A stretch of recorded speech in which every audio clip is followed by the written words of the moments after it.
Homo Micro.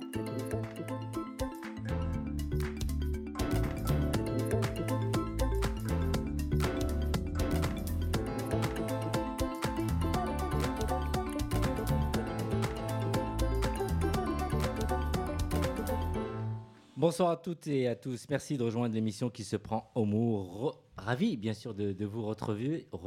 Et là, c'est le retour de Brigitte Rollet qui revient parmi nous. Ça fait plaisir. Bonsoir, Brigitte. Bonsoir tout le monde. Le thème de ta chronique ce soir c'est autour de mai 68, oui. Des lesbiennes et des médias. En début d'émission, dans quelques instants. Lauriane, comment ça va? Bonsoir. Bonsoir, ça va, Brahim? Et toi? Ça va, merci. Alors, et toi, tu nous parles de quoi ce soir? Ce soir, lesbien raisonnable sur le sous-texte le sous-texte lesbien, forcément, dans les films. À tes côtés, Ingrid. Bonsoir. Bonsoir, Ingrid. Tu reviens parmi nous une fois par mois pour parler toujours de choses qui sont intéressantes et importantes. Ce soir, c'est... Et international surtout. Et international surtout. Ce soir, on va parler de l'Inde et d'être une lesbienne en Inde. Ah, tu adores l'Inde. C'est mon deuxième pays. Ouais.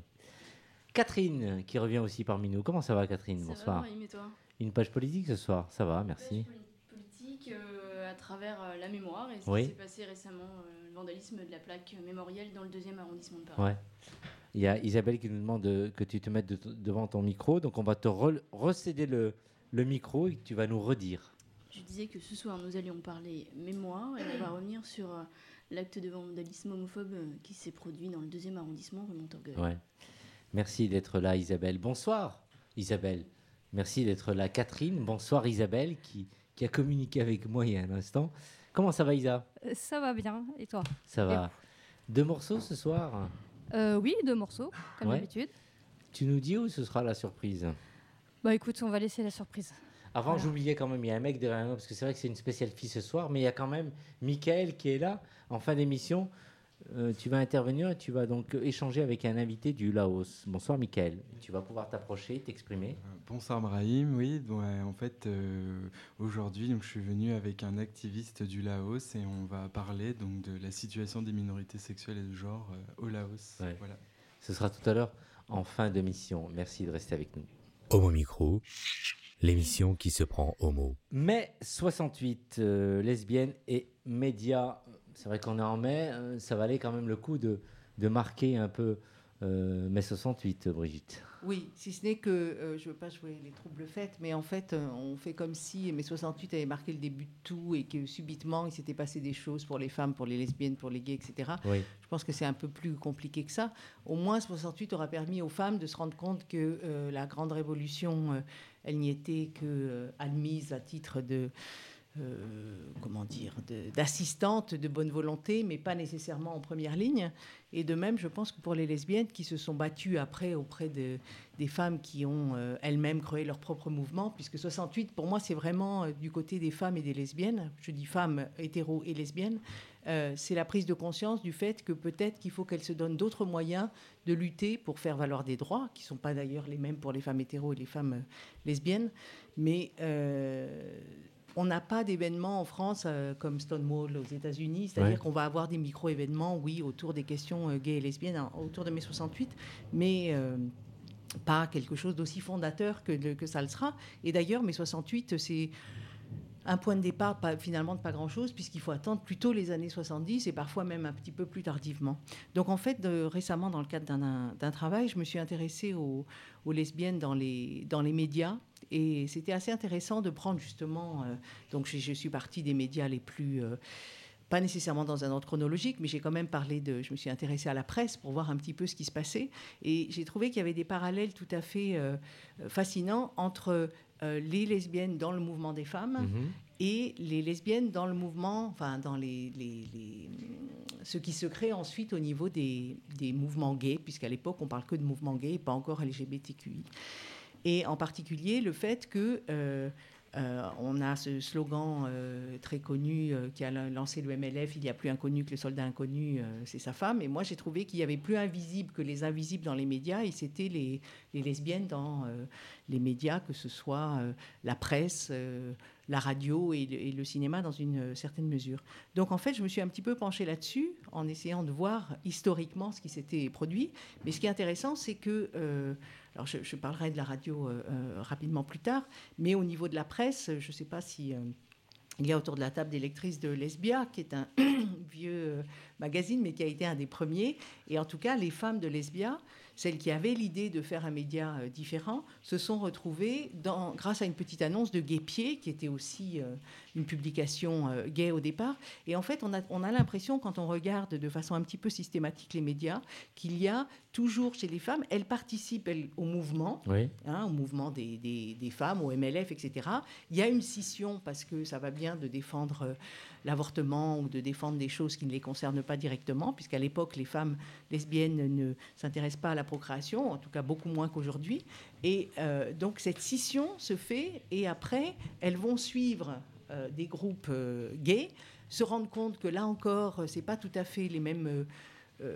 batailles à mener, ce ne sont pas les mêmes intérêts aussi, et donc il va y avoir, dans certains cas, par exemple Lesbia, grâce à une petite annonce dans Guépier, ça c'est intéressant, de même que dans les festivals de cinéma, par exemple, les premiers, si on pense à l'Entrepôt dans les années 70, elles vont se rendre compte que c'est bien gentil, mais il y a très peu de films faits par des femmes, donc elles vont vouloir développer autre chose, et ça va être Musidora, puis le festival de films de femmes de Créteil, qui a fêté son 40e anniversaire là. Donc c'est de la vieille histoire. Et c'est de la vieille histoire qui est plus ancienne que mai 68. Mais en tout cas, ça a été, je pense, un déclic qui a fait prendre conscience à beaucoup de femmes militantes, activistes et autres, que peut-être il fallait qu'elles développent leurs propres moyens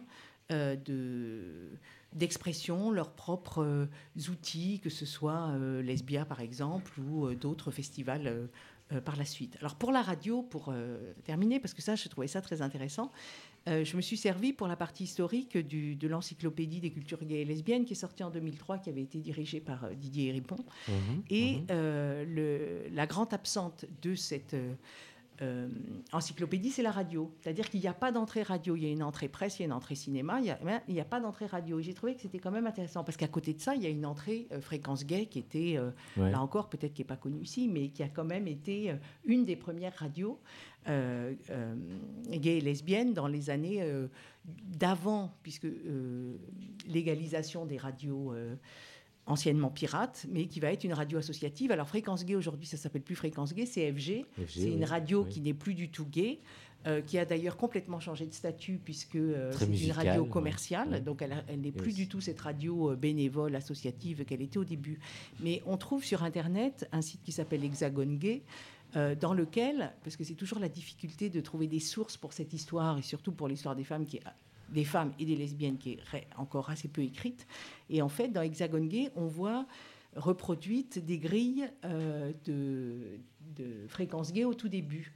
Et c'est intéressant de voir qu'il y a très peu de femmes. Il y en a quelques-unes. Geneviève Pastre a eu la présidence à un moment de fréquence gay, mais on est quand même dans quelque chose qui est assez limité. Puis alors, je vous passe, j'avais, mais là je ne le retrouve plus, les titres des émissions qu'elles font, mais ça me faisait rire de comparer le style d'émission qui était présenté par des femmes entre 82 et 84 avec les titres qu'on trouve dans Gouinement lundi. Là, on est clairement dans un décalage absolument énorme, d'autant qu'on est dans une conception assez classique, on pourrait dire, entre guillemets, du lesbianisme. Donc voilà, c'était ma petite contribution à la manière dont il est toujours intéressant de revisiter l'histoire, de prendre peut-être d'autres lunettes que celles qu'on nous sert habituellement sur mai 68. Enfin, je ne sais pas vous, mais je trouve que là, il y a quand même une espèce de surenchère.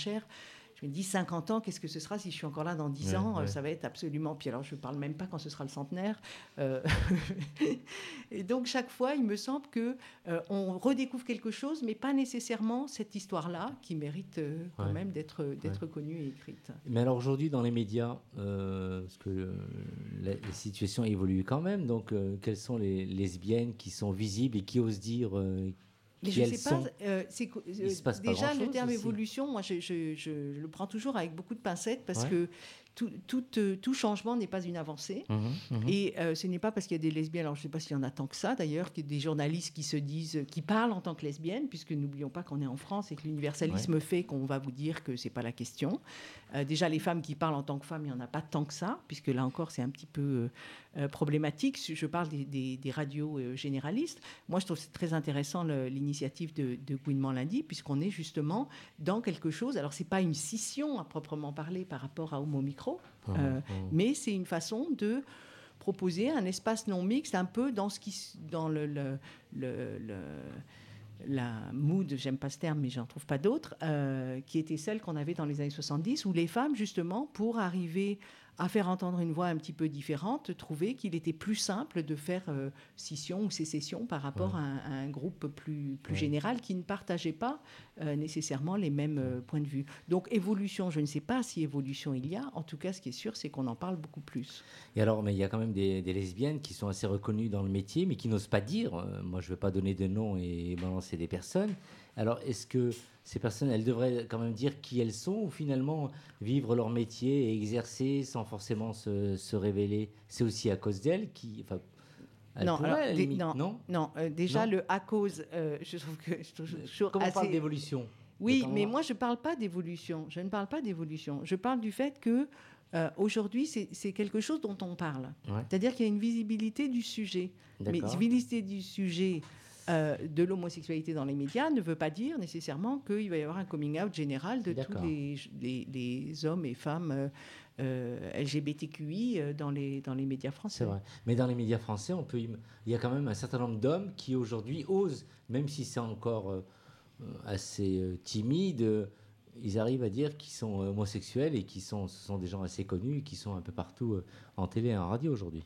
Oui, mais alors là, je ne voudrais pas prendre trop de temps, mais il me semble que ici, ça doit se savoir entre les gens qui sont autour de cette table qu'être gay et être lesbienne, ce n'est pas tout à fait la même chose, et que le fait de pouvoir affirmer, assumer à la radio, je pense à Ruquier, je pense ou à la télévision, on a très très peu d'équivalents féminins pour des raisons dans le détail desquelles il serait trop long d'entrer, mais malgré tout c'est un peu la double peine des lesbiennes qui sont femmes et lesbiennes, alors qu'un gay reste toujours un homme, c'est-à-dire toujours quelqu'un qui appartient au groupe dominant. Je pense à une lesbienne qui est en fin de carrière, qui est assez brillante. À un moment donné, elle pourrait dire les choses, mais je ne veux pas donner de nom. Oui, on a compris, on voit très bien de qui il s'agit, mais en même temps, cette injonction à faire son coming out, c'est quand même un petit peu dur. Là, en plus, elle vient de toi, qui est un homme. Oui. C'est vrai que la visibilité est très importante et que le coming out dans les médias est très important. Il y a très peu de femmes qui le font. On peut que le regretter, mais faire une injonction au coming out, c'est quand même très violent. D'accord. Et la violence que subissent dans le monde du travail les femmes en général, et les lesbiennes en particulier, est suffisante pour qu'on ne leur rajoute pas, à mon sens, je donne mon opinion, des injonctions supplémentaires. Ouais. Catherine ? Sans faire d'injonction, je ne suis pas tout à fait d'accord avec toi. Devant mais le micro, Catherine, sans faire d'injonction, je pense qu'au contraire, dès lors qu'on commence à être un peu connu, une personnalité publique, il faut se outer. Je ne vais pas dire que c'est un devoir, mais presque. Tout simplement pour envoyer, au-delà du message de visibilité, d'envoyer aussi un message d'espoir à tous ces jeunes qui se découvrent. Jeunes femmes, jeunes trans, jeunes lesbiennes, jeunes homos, leur montrer qu'ils ne sont pas seuls. Et utiliser la notoriété, utiliser la popularité pour montrer, voilà, je suis comme vous, auparavant vous me pensiez hétéro, vous m'appréciez, vous avez juste une donnée supplémentaire me concernant, je suis une personne LGBT, et vous voyez, on est des personnes comme tout le monde, et vous continuerez à m'apprécier. Mais en tout cas, en termes de visibilité et de, in fine, d'acceptabilité, c'est important que ces personnalités publiques le fassent. Et bien sûr, on sait tous autour de la table de qui on parle pour cette journaliste. Quand on a fait une aussi belle carrière, et notamment sur le service public... Effectivement. À un moment donné, il n'y a plus rien à perdre. Dis-le.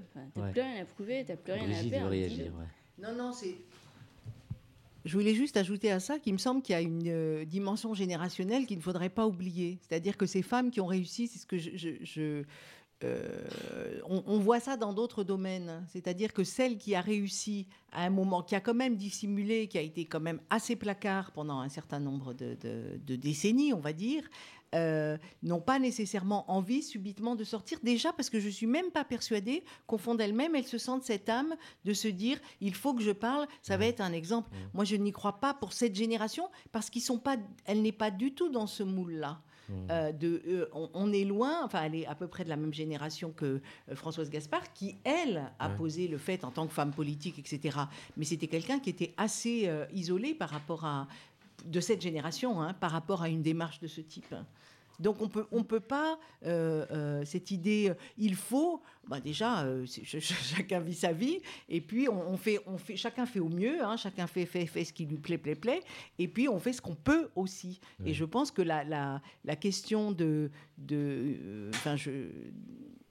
actuellement, aujourd'hui, une jeune journaliste sur le service public ou sur le service privé qui parlerait de son homosexualité, je ne suis pas tellement sûre. Ce serait bien, mais je ne vois pas ça pour tout de suite, moi. Et alors, comment on peut expliquer que les hommes ont tendance plus à s'assumer, à s'affirmer que les femmes aujourd'hui ? Parce que tu l'as dit, ce sont des hommes. Ouais, donc, ils appartiennent au groupe dominant. Ah. Ils sont dominés dans le groupe dominant, mais ils restent appartenant à un groupe dominant. Et ça change quand même beaucoup de choses. Merci. C'est vrai qu'on pourrait en faire... une émission spéciale entière, pourquoi pas, à la limite, on pourra envisager ça. Merci Brigitte. Avec plaisir. Merci. Et tu peux rester avec nous c'est très gentil. Bout de l'émission. Oui, le temps que l'orage se calme. Oui. Homo Micro, l'émission qui se prend homo. Nous sommes toujours avec Brigitte Rollet, mais aussi Lauriane, Ingrid, Mickaël qui est avec nous et son invité. Tout de suite, on écoute pour la page politique Catherine. Et qu'un billet qui s'intitule « Le silence est mort ». Le 16 mai dernier, l'association Les Oubliés de la Mémoire organisait une cérémonie dans le cadre de la journée internationale de lutte contre l'homophobie et la transphobie, rue Montorgueil, dans le 2e arrondissement de Paris, sur la plaque qui rend hommage aux 2 derniers homosexuels brûlés en place publique en raison de leur homosexualité. Cette plaque est actuellement le seul lieu mémoriel LGBT de Paris. Mardi soir dernier, soit il y a moins d'une semaine après la cérémonie officielle, et des dépôts de gerbes effectués lors de cette cérémonie, la plaque a été vandalisée et les gerbes incendiées à l'essence par un individu qui aurait également proféré des menaces et insultes homophobes. Les oubliés de la mémoire, meurtris et choqués, ont annoncé qu'ils allaient porter plainte. Comme élue de l'arrondissement et présidente de Guélib, j'ai immédiatement contacté leur président, Denis Erard, pour lui renouveler tout mon soutien. C'est alors organisé un rassemblement solennel et sobre ce vendredi soir. De nombreuses associations, élus de tous bords politiques, militants et anonymes étaient présents. Je m'en réjouis. La mobilisation dans ce genre de situation doit être massive. SOS Homophobie, l'Inter-LGBT ont pris la parole, ainsi qu'Hélène Bidard, adjointe au maire de Paris Anne Hidalgo, Nicolas Rividi, qu'on connaît bien ici, et chroniqueur sur cette antenne, et porte-parole de l'Inter-LGBT lorsque cette plaque a été inaugurée. Moi aussi, comme élue et présidente d'association, j'ai souhaité dire quelques mots en conviant à mes côtés mes collègues élus du 2e qui étaient présents. Après avoir rappelé notre soutien comme élus locaux et dénoncé cet acte homophobe, j'ai souligné qu'à chaque fois que l'on s'en prend à une minorité, c'est la République qu'on abîme. Et j'ai pris l'engagement public de déposer un vœu au prochain conseil d'arrondissement afin que cette plaque soit protégée et surtout mise en valeur. Rendre cette plaque mémorielle encore plus visible est la meilleure des réponses à apporter. Je souhaite engager un travail collectif avec les oubliés de la mémoire et l'adjoint en charge de la voirie et celui en charge de la sécurité afin que nous trouvions une solution qui satisfasse tout le monde en alliant sécurité des riverains et de la plaque. Et pour clôturer ce rassemblement, les jeunes du MAG ont déposé des bougies avant que nous ne fassions une minute de silence. Mais voilà, Brahim, vendredi soir, ce n'était pas le lieu lors de ce rassemblement, mais je veux vous dire ce soir ma colère. Il y en a marre. Marre de ces rassemblements, marre de ces minutes de silence, marre de toutes ces insultes, agressions LGBT-phobes, marre du peu de réaction des personnalités publiques, de nos élus, du sommet de l'État. Où était le député de la circonscription vendredi soir ? Où était Marlène Schiappa qui s'est contentée d'un tweet ? Quid du silence de l'exécutif ? Il y a 2 mois avait lieu une marche blanche en hommage à Mireille Knoll, femme juive de 85 ans rescapée de la Shoah, assassinée chez elle en raison de son judaïsme. Assassinat antisémite abject qui a fait descendre des dizaines de milliers de personnes, dont de nombreuses personnalités politiques dans la rue.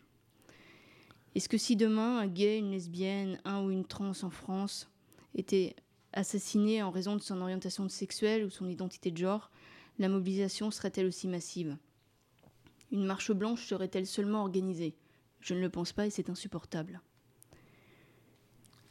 Cette banalisation, normalisation de l'homophobie est intolérable et tout aussi insupportable. Combien de lynchages, combien d'agressions, combien d'insultes, combien de suicides faudra-t-il pour que la France réagisse ? La meilleure des luttes contre l'homophobie et la transphobie, c'est l'égalité d'accès et d'application de toutes les lois de la République. Il s'agit ici d'une banalisation et normalisation beaucoup plus saine, celle de tous nos concitoyens, quelles que soient leurs différences. Voilà, c'était le coup de gueule du soir. Mais j'étais passablement énervée quand je l'ai appris, très fâchée même, et je l'ai été encore plus après quand j'ai vu le peu de réactions. Ouais. Et de tu ce étais qui compte. tu étais sur place donc aussi alors. Vendredi soir, oui. Quelle était donc l'ambiance un peu? Il y avait du monde, il y avait. Alors, il y avait pas mal de monde, ce qui Ouais. était plutôt une bonne nouvelle, je trouve. Et l'ambiance, elle était telle que l'a souhaité les oubliés de la mémoire, sobre. Ouais. Sobre et au recueillement. Mais avec quand même, notamment de la part du président des SOS Homophobie que tu as reçu Ouais. il Il y a y a quelques une semaine semaines. ou deux, un peu sur le même registre que ma chronique, Ouais. coup de gueule. Ouais. Je crois qu'SOS, on le voit avec son rapport annuel qui vient de sortir, les chiffres sont flagrants. Moi, je rêve du jour où SOS Homophobie sera au chômage technique, hein, Ouais. où des associations Ouais. comme la mienne n'auront plus besoin Ouais. d'exister. Un tour de table, alors est-ce que vous avez le même sentiment que Catherine, quand Catherine, par exemple, dit que le gouvernement ne réagit pas tellement, c'est toujours à chaque fois, il faut qu'on organise un peu des cérémonies comme ça pour rendre hommage à ceci, T'as à l'impression cela.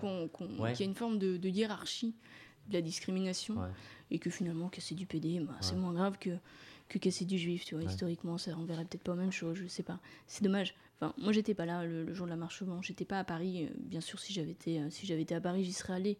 C'est pas le sujet, je suis pas en train de faire une comparaison basique. Ce que je dénonce, c'est ce côté, oui, finalement, on peut casser du PD, c'est moins grave. On ne connaît pas les gens ou la personne qui a donc vandalisé cette plaque. Alors, elle a été arrêtée. Ah oui. Parce qu'en fait, il y a une personne qui a assisté à cela dans la rue, qui l'a suivi et qui a appelé la police. D'accord. Ingrid, tu voulais réagir? Non, enfin, je trouve ça accablant, navrant. Il y a une politique de l'outrage, il y a une communication de l'outrage. Donc oui, on le voit clairement, on se sert politiquement de l'outrage et on hiérarchise, pour faire une hiérarchie odieuse du crime. Ouais. Oui, on ne peut que faire ce constat. Quand on se souvient que il y a 20 ans, au moment du Pax, on avait entendu déjà dans la rue des choses de la part de politiques, des choses quand même assez redoutables. Il n'y avait pas que Boutin. Quand on a entendu des hommes politiques et des femmes politiques dire ce qu'ils ont dit au moment du mariage pour tous, ça veut dire qu'il y a une sorte de légitimation. Pour moi, c'est vraiment la porte ouverte à d'autres débordements. Si c'est autorisé, s'il n'y a pas de... Alors que c'est une offense après... Quand même, on sait légalement que l'homophobie est un délit. Si des hommes et des femmes politiques peuvent dire ce qu'ils ont dit et finalement s'en sortir, c'est la porte ouverte, je trouve, à une homophobie beaucoup plus ordinaire, beaucoup plus banale et banalisée qu'on retrouve et qui peut mener à des choses de ce type-là. Donc, voilà. Merci Catherine. Homo Micro, l'émission qui se prend homo. Ingrid, on parlait d'homophobie, donc tu vas nous faire voyager et nous parler d'un pays que tu connais très très bien où une homophobie règne quand même et elle est assez importante et que tu voudrais un peu réagir et nous faire découvrir tout ça, Ingrid. Oui, alors comme tu disais, je vais vous parler d'un pays qui me tient particulièrement à cœur et qui est l'Inde. Alors pourquoi ça me tient tant à cœur ? D'abord parce que c'est mon deuxième pays avec la France. Et c'est un pays où être lesbienne, c'est vraiment, vraiment très compliqué. Première chose, l'homosexualité est punie en Inde par l'article 377 du Code pénal. Un article qui date de la colonisation et qui est tout empreint de moralité victorienne. Grosso modo, l'article 377 criminalise ce qui, je cite, est perçu comme contre l'ordre naturel. Je vous traduis. L'ordre naturel, contre l'ordre naturel, ça veut dire la fellation et la sodomie. Ouais. Les victoriens, c'était comme ça. Mais bon, on ne va pas jeter toute la faute sur la colonisation, ça serait quand même trop facile. Parce que l'Inde est indépendante depuis pratiquement 71 ans et aucun gouvernement n'a fait abroger cet article, malgré une mobilisation particulièrement courageuse de la communauté LGBT. Bref, en pratique, être gay en Inde, ça veut dire être à la merci de la police et de ses violences, encourir une peine de prison, devoir se cacher pour s'aimer, bien sûr, mais aussi se cacher juste pour vivre. Pour les lesbiennes, les choses sont légèrement différentes. Leur homosexualité est également frappée d'un très lourd stigmate, mais elle passe un peu sous le radar de la loi. Parce que la sexualité entre femmes est perçue et conçue comme une non-sexualité. L'article 377 ne mentionne comme rapport contre nature que les rapports qui impliquent un pénis. Oui. Voilà. Donc, grosso modo, c'est le cauchemar patriarcal et l'invisibilisation à l'état pur. Mais tout ça, malgré tout, a un tout petit léger côté positif, c'est que ça permet une très relative tranquillité à condition de vivre bien caché. Ouais. Alors rien n'évolue dans ce domaine-là pour les personnes lesbiennes Il y a 22 ans, un film avait fait couler beaucoup d'encre. Il s'appelait Fire, le feu, et racontait l'amour entre deux belles sœurs, l'une pour l'autre. Elles finissaient par quitter leur mari et s'enfuir toutes les deux. Le film était en fait autant une critique du patriarcat qu'un portrait d'amour lesbien. Figurez-vous que le film a été censuré, des cinémas qu'il projetait à Bombay ont été saccagés, incendiés, etc. Et en 20 ans, franchement, rien ou presque rien n'a changé. Je dis presque parce que il y a quand même des petites choses. Par exemple, il y a une web-série qui s'appelle The Other Love Story, l'autre histoire d'amour, qui est la première web-série lesbienne en Inde. Puis il y a une chanson sur laquelle je suis tombée il n'y a pas longtemps. Le titre, c'est Bahut Pyar Karte Hain, qui est une chanson à l'origine, chanson d'amour, à l'origine hétéro. C'est un tube qui est tiré d'un film de 91 et qui a été repris en 2017 avec un clip qui montre pas deux amoureux comme en 91, mais deux amoureuses.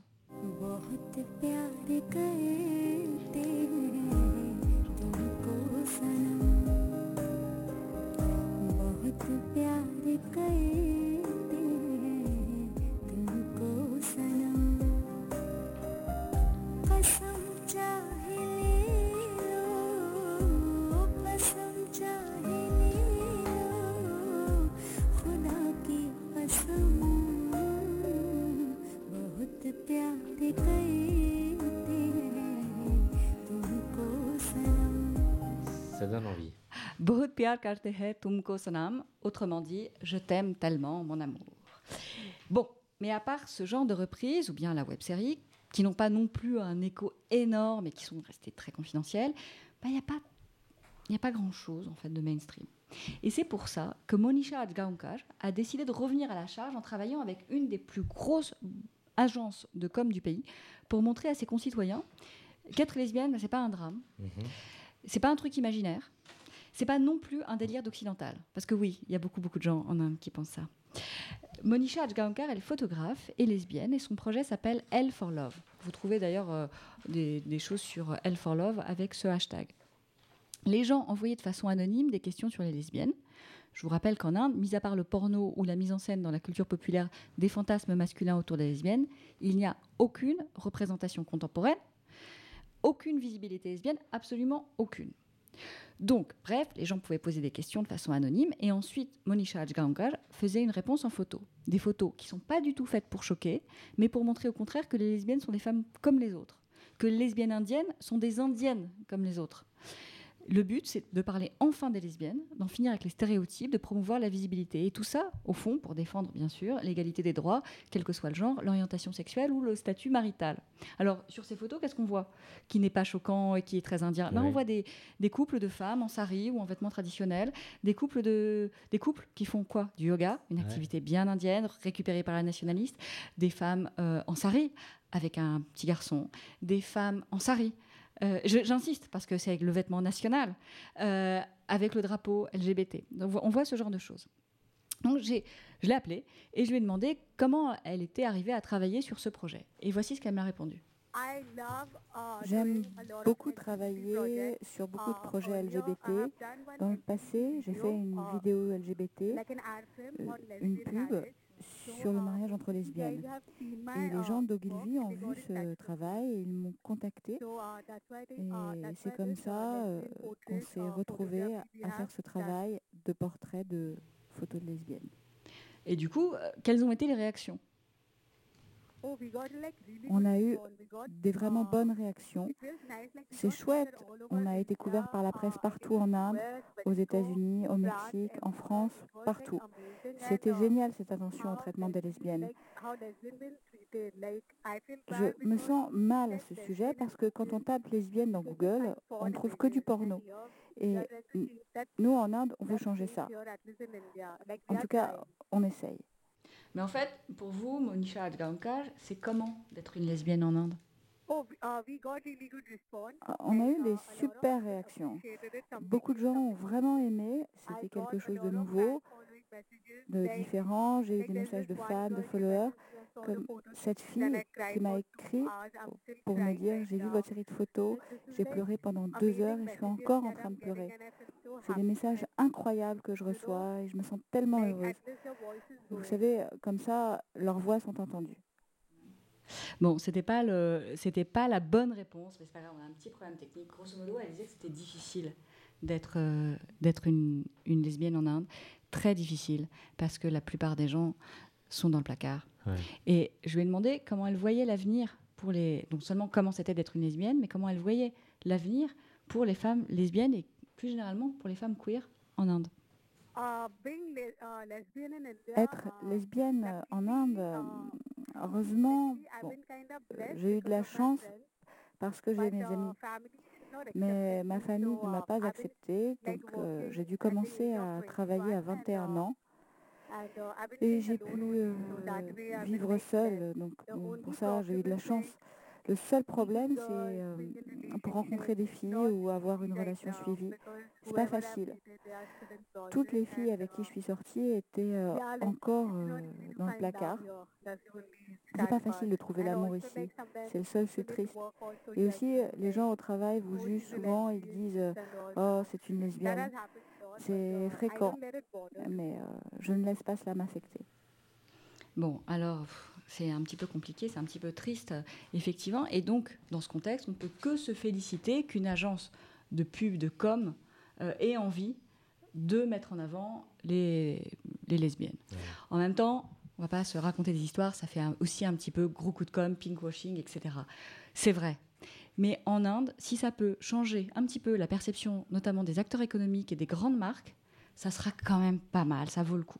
Et ce que je voudrais dire en guise de conclusion, c'est qu'on affuble toujours l'Inde de ce surnom de plus grande démocratie du monde. On peut en débattre pendant des heures. Mais en tout cas, ce qui est sûr, c'est que c'est le plus grand placard du monde. Ouais. C'est fou que ces témoignages vraiment très intéressants. Comment tu as fait pour les recueillir un peu ? Ah bah, c'est très facile, hein, je l'ai appelé. Ouais. J'ai fait mon boulot de journaliste. Non, je l'ai appelé. Oui. Non, c'est très facile. D'abord, les Indiens sont assez connectés. Et puis, elle est lesbienne, elle est militante LGBT. Elle a envie aussi de faire connaître, bien sûr, son travail, mais aussi de faire savoir comment les choses se passent en Inde. Donc, elle était très contente de parler pour une émission française. Tour de table, Catherine et peut-être Brigitte après. J'ai 2-3 questions. Non mais avant déjà merci, ta chronique était très intéressante. Ça marche comment le tissu associatif là-bas, est-ce qu'il existe déjà ou pas? Est-ce qu'il y a l'équivalent d'un centre LGBT? Est-ce que ça c'est... vu ta tête je crois que c'est non. Et c'est puni par la loi, hein, l'homosexualité. Oui, donc, bon. Non, mais... et d'après toi, avec ton regard à la fois occidental mais ton expertise et la connaissance du pays, justement une marge de fierté ou un centre LGBT, c'est sous quel délai? Alors, il n'y a pas de centre LGBT. Il n'y aurait pas d'autorisation, puisque l'homosexualité est illégale. En plus, je pense que quand on voit ce qui arrive à des cinémas qui osent projeter un film où il y a un bisou entre filles, on n'est pas prêt d'en voir un. Le tissu associatif est particulièrement dense en Inde, de façon générale. Et du coup, il y a aussi pas mal d'associations LGBT. De mixtes et non mixtes, en fait. Les lieux de sociabilité, ils sont plutôt masculins. Parce que l'espace, privé comme public, est dominé par les hommes. Donc, voilà. Et puis, la marche des fiertés, elle existe depuis pas mal d'années, en fait. Il y en a dans plein de grandes villes. Il y en a à Calcutta, à Bangalore, à Bombay, à Delhi. Et c'est fascinant. Et il faut un sacré courage pour y aller. D'abord, on y va, on sait qu'elle a lieu. Elle n'est pas forcément... en tout cas, avant, elle n'était pas annoncée à l'avance. On s'organise sur les réseaux sociaux et les organisateurs préviennent les gens sur des listes privées en leur disant « Venez comme vous êtes, en jean, t-shirt, etc. On vous donnera les pancartes, on vous donnera les drapeaux, on vous donnera même des masques, si vous voulez, sur place, pour votre propre sécurité. » Et dans les différentes marches de fierté en Inde, il y a une très forte présence policière. Ouais. Et moi, pour avoir participé à plusieurs d'entre elles, c'est toujours assez étrange parce qu'on ne sait pas si ces policiers sont là pour vous protéger ou pas. Brigitte, c'est loin d'être comme on vit en tout cas. Pardon ? Quand on entend... oui, non, moi je voulais juste rajouter l'article en question là, qui date de l'époque victorienne. Voilà. Et la reine Victoria est connue aussi pour n'avoir pas interdit l'homosexualité féminine en Grande-Bretagne, puisque pour elle, ça n'existait pas. Donc ça n'a rien d'étonnant qu'on retrouve en Inde aucune mention qui soit faite de la chose. Mais il y a quand même une grosse hypocrisie en Inde, c'est qu'on met tout sur le dos des Anglais, des Victoriens, alors qu'on avait quand même tout le loisir de changer cette loi. Et que l'Inde a été un pays particulièrement tolérant, notamment particulièrement ouvert. J'aime pas du tout cette idée de tolérance, mais particulièrement ouvert sur la sexualité, et qu'on voit des scènes lesbiennes ou homosexuels avec des garçons dans les sculptures antiques, mais que là, depuis 70 ans, c'est une évolution dans le mauvais sens. Vraiment, on recule. Merci pour ce voyage, en tout cas, Ingrid. Le prochain, ce sera donc aux États-Unis, la Marche des Fiertés à New York. Justement, je vais aller à la Marche des Fiertés à New York, et puis je vais essayer de faire quelques sons. Oui, pour un micro. Exactement. Merci, tu restes avec nous pour la suite de l'émission, et on va dire au revoir à Brigitte, qui va peut-être partir. Oui. Pas tout de suite, mais après la musique. Non, j'entends le tonnerre, donc On a des parapluies, là. Merci, à très vite, j'espère. Merci, à bientôt. Ce serait bien de nous visiter une fois par mois ou une fois tous les 2 mois. Oui, ça se discute, se discute. Merci, Brigitte. Merci. Homo Micro, l'émission qui se prend homo. Non, je voulais faire intervenir Brigitte. Brigitte, tu ne peux pas nous quitter sans parler quand même de ton œuvre et du livre qui est sorti en 2017, Femmes et cinéma. Je t'entends plus. Sois belle et tais-toi. On va certainement, là, techniquement, on va pouvoir peut-être faire un petit réglage. Ouais. Et là, tu m'entends, Brigitte ? Oui, je t'entends. Avant de partir, j'aimerais que tu nous parles de ton livre en quelques secondes, Femmes et cinéma, Sois belle et tais-toi, qui est sorti en 2017. 2017, l'année dernière. L'année oui, dernière. Je pensais venir et puis en fait, j'ai été très occupée. Oui, c'est un petit ouvrage qui est sorti dans la collection publié chez Belin du Laboratoire de l'égalité, qui publie des ouvrages sur ces questions. Et moi, j'ai proposé quelque chose sur le cinéma, donc qui couvre à la fois les femmes des deux côtés de la caméra, mais aussi le public dans une approche à la fois historique, sociologique. C'était une gageure, puisque ce sont des petits volumes qui ont un cahier des charges assez précis et qui font 80 pages. Voilà, donc j'ai fait ce chose. Puis c'est bien tombé, parce que c'était un moment où ces questions ont été plus audibles, on va dire, dans la sphère publique. Voilà. C'est un livre qu'on reviendra en parler plus longuement. Si tu veux. Bien sûr, et c'est un ouvrage qu'on peut trouver un peu partout. Ah, on le trouve dans toutes les bonnes librairies, sans problème. Merci Brigitte, et à très vite. Merci pour la pub. Oui, merci, et à très vite à mon micro. Lauriane, qui bientôt écrira un livre dans quelques temps, quelques mois, quelques années. Pour l'instant, c'est une newsletter. Oui, dis-nous, Lauriane, c'est à toi. Elle s'appelle Lesbien raisonnable. C'est sur les potins lesbiens. Ah, les potins, j'adore. Le premier potin, c'est non, aujourd'hui, j'ai pas de potin. Aujourd'hui, je viens parler cinéma, puisqu'il y a quand même un thème récurrent ici. Alors, aujourd'hui, j'ai envie de vous parler du sous-texte lesbien dans les films et un tout petit peu dans les séries. Et d'abord, on va commencer par une petite définition, n'est-ce pas ? On parle de sous-texte quand on évoque un contenu ou un élément de l'histoire qui n'est pas explicitement montré à l'écran, mais que le spectateur comprend ou que la production dévoile après coup. Alors forcément, la communauté queer et surtout lesbienne s'est emparée de ce concept de sous-texte pour pallier le manque de visibilité de ces histoires à l'écran. En gros, puisque vous ne montrez pas nos histoires d'amour à l'écran, nous les réécrirons nous-mêmes. Donc ici, je ne parlerai pas de films où l'on voit clairement une relation lesbienne à l'écran, donc pas de Carole, pas de Vie d'Adèle ou de Belle Saison. De toute façon, on les connaît par cœur. Et voilà, j'ai parlé uniquement de films où il y a un sous-texte. Alors, le plus vieil exemple que je connaisse de sous-texte lesbien dans un film, c'est dans Rebecca de Hitchcock. En fait, il s'agit d'une adaptation d'un roman de Daphné du Maurier qui raconte l'histoire d'une femme morte, donc Rebecca, et de son emprise à la fois sur son mari, sur la nouvelle femme de son mari, et surtout sur leur gouvernante. Parce qu'on comprend, enfin surtout les lesbiennes comprennent, que cette gouvernante était très amoureuse de Rebecca. Il y a notamment une scène où cette gouvernante ouvre le tiroir des dessous de la défunte pour les caresser et faire l'éloge de sa beauté, etc. Mais c'est vrai que rien ne montre la potentielle relation qu'elles auraient eue. Bon, après, il faut savoir que c'est quand même un film de 1940. Donc voilà, ça c'est un peu pour le côté film culte. Ensuite, on a à l'évident Thelma et Louise. Donc, je pense que tout le monde connaît ici. Donc, c'est ce film de Ridley Scott où deux femmes très amies quittent leur mari et leurs copains le temps d'un week-end, commettent un meurtre à la suite d'une tentative de viol. C'est assez sordide, mais finalement, c'est pas mal. Elles partent en cavale, il leur arrive plein de choses. Et la scène finale est assez spectaculaire. Je pense que je peux spoiler vu que c'est de 91. Oui. En gros, elles sont en voiture et elles se jettent dans un ravin, non sans se faire un petit bisou avant. Donc pour tous les lesbiennes, je pense qu'il existe une autre dimension où Suzanne Sarandon et Gina Davis vivent au Mexique des jours heureux tous les deux, planqués dans une maison avec leur chat. et voilà, donc ça c'était pour le point Thelma et Louise, évident sous-texte lesbien. Les films français ne sont pas en reste, par exemple avec Sils Maria, qui est un film assez récent, et je dis pas ça uniquement parce qu'il y a Kristen Stewart, même si. Dans ce film d'Olivier Assayas, Juliette Binoche est une actrice célèbre qui répète un rôle, et Kristen est son assistante. Elles sont plus ou moins à huis clos dans une maison, une belle maison, à répéter pour cette pièce qui raconte, une pièce de théâtre qui raconte une histoire d'amour lesbienne. Donc là, limite, on est en train de sortir de la catégorie sous-texte pour entrer dans l'explicite, mais jamais vraiment. Et il y a surtout une scène où Juliette Binoche regarde Kristen Stewart dormir en petite culotte. Il y a aussi toute une lecture sur la fascination de la jeunesse, car Binoche est censée jouer une actrice vieillissante.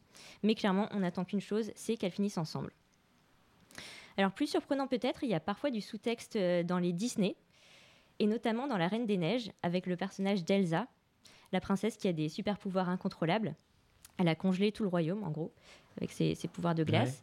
Ouais. Mais ses super-pouvoirs ont été lus par beaucoup comme son homosexualité. Donc c'est un pouvoir d'être homosexuel.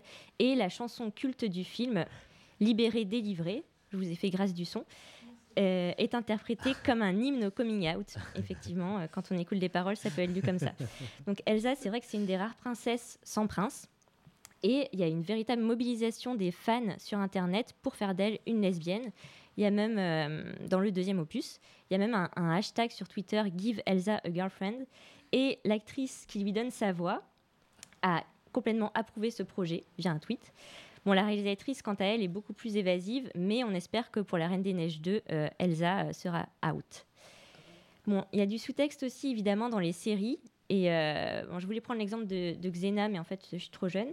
Donc, j'ai pris l'exemple de Rizzoli and Isles, qui est une série policière qui passe sur France 2, qui met en scène une policière, donc Jane Rizzoli, et un médecin légiste qui s'appelle Maura Isles, qui sont meilleures amies, les fameuses meilleures amies. Et c'est vrai que c'est une série assez légère et sans grand intérêt à part cette relation, mais elles sont beaucoup trop proches pour être honnêtes. Elles dorment tout le temps l'une chez l'autre, elles prennent leur petit déjeuner ensemble, parce que dîner ensemble ça va, mais quand même le petit déjeuner c'est hyper intime. Et pareil, les réseaux sociaux adorent cette relation, et il y a même un hashtag Gaysoli sur Twitter. Et pour le coup, là, la production et les actrices jouent complètement le jeu en interview, et on voit dans les épisodes les plus récents plein de clins d'œil à ce sous-texte lesbien. Alors pourquoi c'est important ? Parce que vous me direz, bon, c'est juste que les lesbiennes ont beaucoup trop d'imagination et que les gens ont trop de temps libre et le passent à écrire des fanfictions sur Internet, et que c'est bon maintenant, on a des films lesbiens dispo. Mais non. En fait, si on mesure la quantité microscopique d'amour lesbienne crédible où elles ne meurent pas dans les films, et si on se rappelle qu'à l'étranger, c'est encore compliqué d'en montrer, voir Rafiki au dernier festival de Cannes, qui est un film kényan sur une histoire d'amour lesbienne qui est interdit dans son pays, et ben le sous-texte, c'est hyper important. Alors, continuons de voir des histoires lesbiennes partout, et continuons de nous raconter des histoires, même hors des films. Par exemple, quand Kristen Stewart regarde Cate Blanchett avec des cœurs dans les yeux sur le tapis rouge à Cannes. Merci Lauriane, et continue surtout de raconter des histoires et nous présenter tout ce type de séries. On n'aurait malheureusement pas vraiment le temps de faire un tour de table parce qu'on est un peu pris par le temps, mais j'ai vu tout le monde a été intéressé par ce qui vient d'être dit. Dites-moi un oui pour nous satisfaire. Oui. Catherine aussi, je crois. Oui, mais la prochaine fois que je vais à La Reine des Neiges, je le regarderai différemment. Ah ouais. Merci Lauriane, c'était fabuleux. Homo Micro, l'émission qui se prend homo. Et nous allons terminer avec une dernière lesbienne. Michael, pour finir. Michael a un invité laotien pour parler de plein de choses. Tu disposes de quelques minutes. Oui. Alors, tu vas jouer plein de rôles ce soir. Donc, poser des questions, répondre, mais aussi traduire. Oui, oui, tout à fait, Brahim. Mais juste, moi, je voulais aussi intervenir sur ce qu'avait dit Lauriane. Parce que je trouve que, justement, quand on voit des séries, mini-séries sur Arte, comme Fierté, où il n'y a même pas une seule lesbienne dans la mini-série, je trouve qu'effectivement, peut-être les sous-textes, c'est encore hyper important, quoi. Ah ouais. Mais oui. dans Fierté, à la limite, moi j'ai vu les 3 séries, mais où on pouvait mettre. Ils auraient pu justement avoir comme personnage principal des femmes. Ah oui. Et puis voir justement la complexité de l'évolution des droits des lesbiennes à travers les fiertés. Ouais. Jusqu'à aujourd'hui. Enfin, ça aurait été un angle beaucoup plus intéressant qu'une énième histoire de bourgeois, mec, architecte. Voilà. Bon, on va revenir. C'était le coup de gueule de Mickaël. Ah oui, j'ai vraiment pas aimé cette série. Oui, donc oui, je vais interviewer parce qu'en fait, je suis venu avec un activiste laotien, Anan Bouafa, qui fait ses études ici une année à Sciences Po. I said that you are studying here in France, and so I took the opportunity to have an interview with you before you're going back to Laos. Yes. And peut-être pour en première approche, si tu peux un peu te présenter et voir un peu quelle est ton association et l'évolution de ton association dans le contexte laotien. I said that maybe you can introduce yourself and your organization and how your organization evolved in the context of Laos. Yes, thank you for having me here. My name is Anand Bouapha. So I pioneered the first LGBT rights movement in the Lao PDR in 2012 with the assistance of the US government in that time. And Just I need to translate.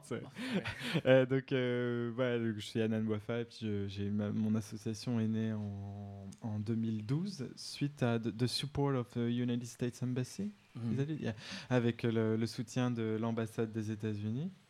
Yes, and then after that, the movement started to grow bigger.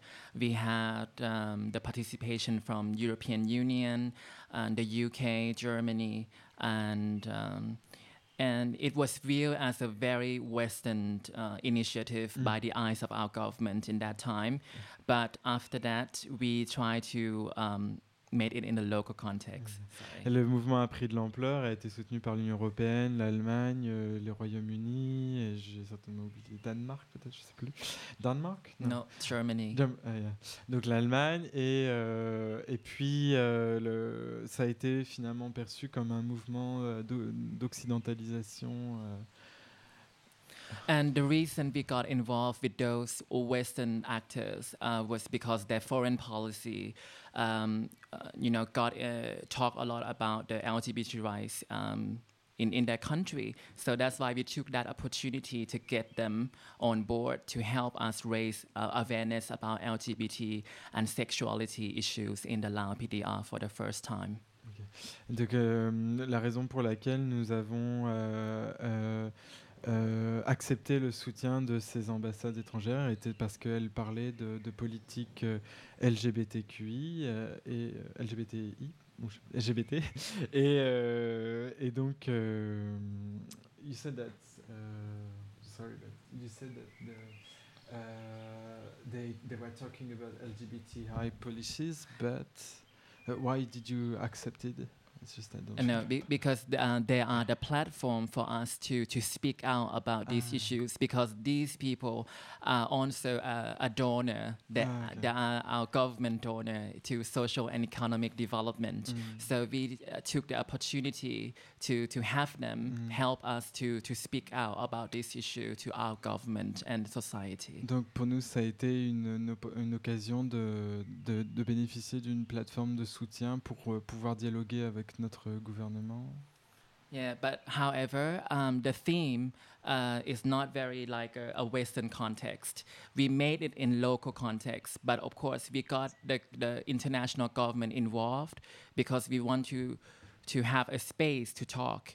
For example, the first Pride was organized at the land of the United States ambassador's residence or property. We can't do it in publicly. So, but the theme, we make it in the local context, which does not talk about freedom to marriage or go protest on the street, you know.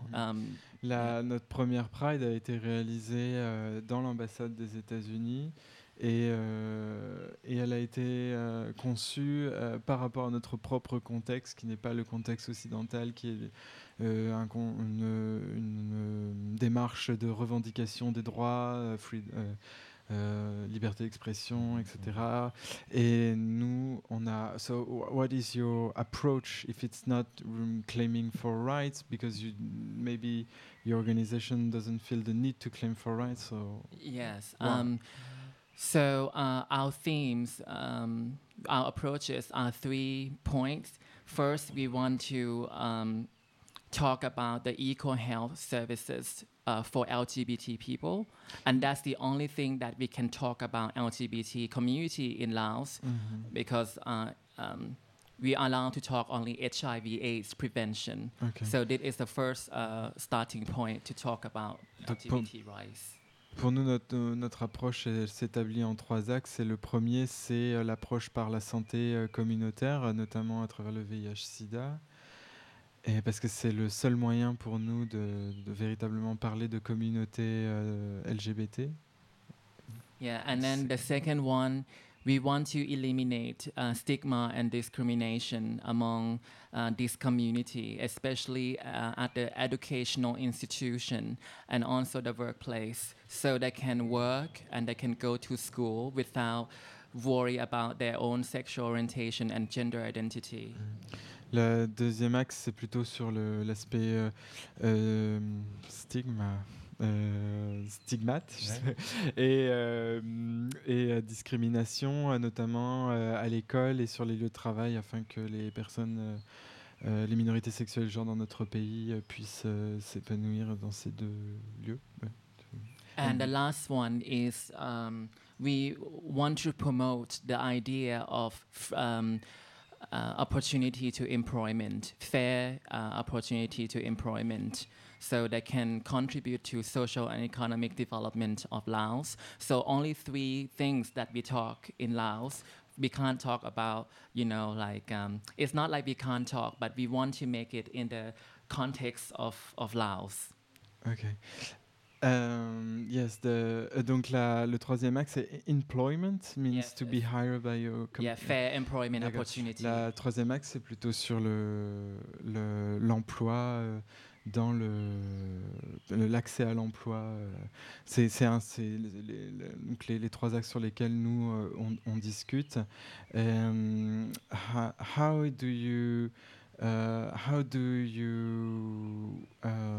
How are the subcultures in your country, and how do you promote them, and do you have some subcultures due to oppression? You should have maybe some cultures emerging in your country, and how do you manage that?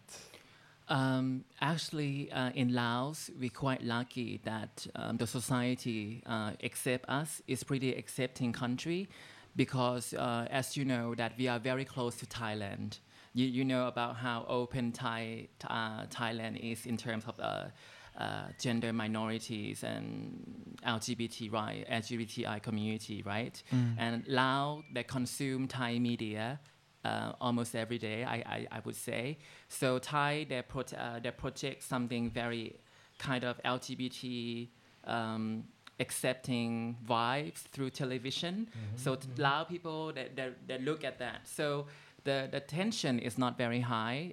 The discrimination is not very high. But when it comes to education, employment, and health, these are the problem. But it's not like a big problem, but mostly stigma and discrimination. So, donc là, pour nous, nos subcultures sont acceptées, mais nous avons en fait les 3 axes sur lesquels nous travaillons, c'est les 3 axes sur lesquels justement nous rencontrons des problèmes en société. But